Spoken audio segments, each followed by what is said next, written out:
The world's two superpowers, the United States and China, are already clashing over an international panel's ruling on the South China Sea dispute. China refuses to accept it, but the US says it's final and legally binding, and all related countries should abide by it. Kwon Soa reports.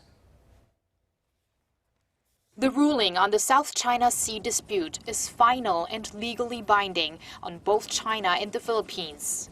This was the U.S. reaction to the tribunal ruling in The Hague Tuesday, which brought victory to the Philippines, which filed the case 3 years ago, as well as other Southeast Asian countries involved in increasingly tense maritime disputes with Beijing. U.S. State Department spokesperson John Kirby said the U.S. hopes and expects that China and the Philippines will comply with their obligations. He called for all parties to refrain from provocative statements or actions, expressing hope that the ruling will be an opportunity to deal with disputes in a peaceful manner from here on. Kirby said the U.S. has persistent concerns about China's militarization of the South China Sea. We have seen some signs in recent weeks that some of that activity continues, and we have been, again, very consistent, very clear with our Chinese counterparts about our ongoing concerns in that regard.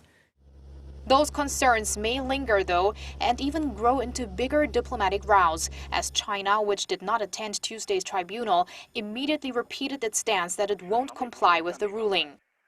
The Chinese government released a statement saying China was the first to, quote, discover, name, explore, and exploit the South China Sea islands and their surrounding waters. According to the UN tribunal ruling, China has no historic or economic legal basis for its expansive claim over around 90% of the South China Sea.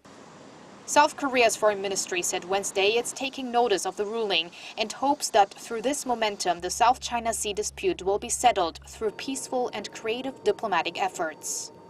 Kwon Soa, Arirang News.